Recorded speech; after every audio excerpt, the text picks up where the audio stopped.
What if I told you that the 11-year prison sentence the world is talking about might not even be the whole story? This Friday, October 3rd, a judge will decide the fate of Sean Diddy Combs, and the legal battle happening right now is more brutal than the headlines suggest. We're not just talking about a sentencing. We're witnessing the final act in the systematic dismantling of an empire.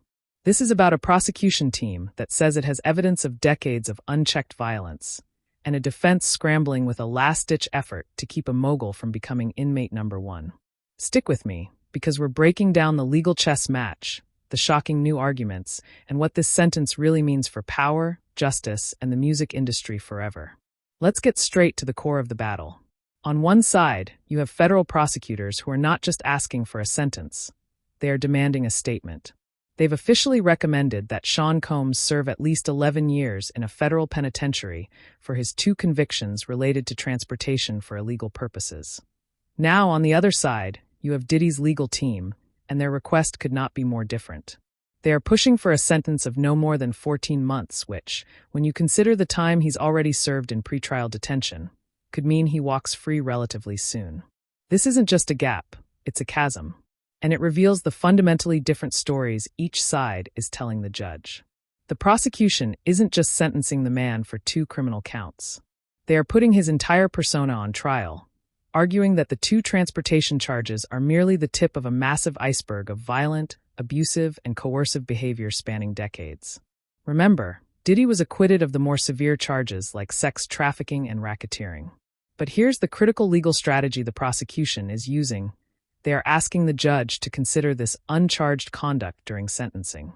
They're essentially saying, yes, the jury only convicted him on these 2 counts, but when you decide the punishment, you need to see the full, horrifying pattern of his behavior. So, what is this pattern of behavior they're talking about? The prosecution's case hinges on 2 powerful pillars. First, the evidence we've all seen. They are directly citing the now infamous hotel security footage from 2016, showing Diddy assaulting his then-girlfriend, Cassie Ventura. They are using this video not just as proof of one incident, but as a visual representation of what they call his violent and abusive nature. They argue this wasn't an isolated moment of passion, but a snapshot of a years-long campaign of control and fear. Second, and even more powerful, are the victim impact statements.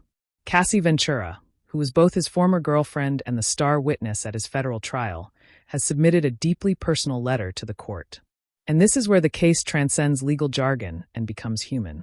She wrote, and I'm paraphrasing for clarity, that while the jury may not have fully understood the coercion she was under, she knows the truth.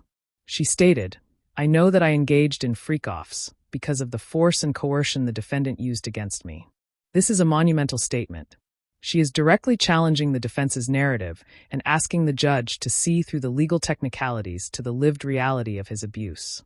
The prosecution is leveraging this to its fullest, arguing that Diddy held all the power in these relationships financially, professionally, and psychologically. They want the sentence to reflect what they term decades of unchecked violence and the psychological, emotional, and physical damage inflicted on his victims. So, how do you fight against such a damning narrative?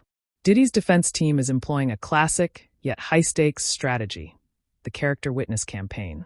In the days leading up to the sentencing, dozens of supporters have filed letters with the judge pleading for leniency. This list includes his mother, his sister, and surprisingly, some prominent figures in the entertainment world, like Young Miami from the City Girls. His family acknowledges he has made serious mistakes and terrible mistakes, a careful choice of words that some critics see as minimizing his criminal actions. But Young Miami's letter was particularly notable.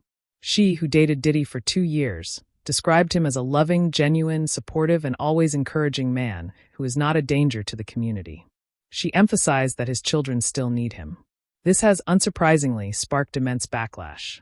Many are questioning the perspective of those who have positive, non-victim experiences with a man accused of such violence, especially when they may have ongoing business or personal ties. The defense is calling the prosecution's 11-year recommendation draconian. Their argument is simple. He was convicted on 2 counts, and his sentence should be proportionate to those crimes alone, not to a lifetime of alleged behavior that a jury did not convict him for. They are fighting to narrow the judge's focus to the letter of the law, not the shadow of his reputation. Here's what you need to understand about federal sentencing. The judge is not a robot. She operates within a framework called the Federal Sentencing Guidelines, but she has significant discretion. She will weigh the prosecution's brutal portrayal of a violent predator against the defense's portrait of a flawed, but redeemable man and contributor to society. It's also a massive strategic game. Initially, the prosecution was seeking a much lower sentence of 51 to 63 months. Their jump to 11 years is a power move. It signals extreme confidence and a desire to set a precedent. They are likely hoping the judge will agree that the severity of his overall conduct demands a punishment that echoes beyond the courtroom. Personally, I'm not convinced he'll get the full 11. Judges often sentence somewhere between the prosecution's request and the defense's plea. But a sentence of several years is a very real possibility. This isn't just about punishment. It's about accountability on a public stage. The judge knows the world is watching, and her sentence will send a message about how the justice system treats powerful men accused of exploiting their power. October 3rd isn't just a date, it's a reckoning. So, what do you think? Is the 11-year sentence justified based on the convictions and the broader pattern of behavior? Or should the judge focus solely on the 2 charges he was found guilty of? The debate is what makes this case so fascinating. Let me know your verdict in the comments below. Do you think Diddy is truly cooked? Thanks for watching. If you found this deep dive valuable, smash that like button. It really helps the algorithm share this analysis with more people. And subscribe because I'll be covering the sentencing decision as soon as it drops on Friday, breaking down what it means and what comes next.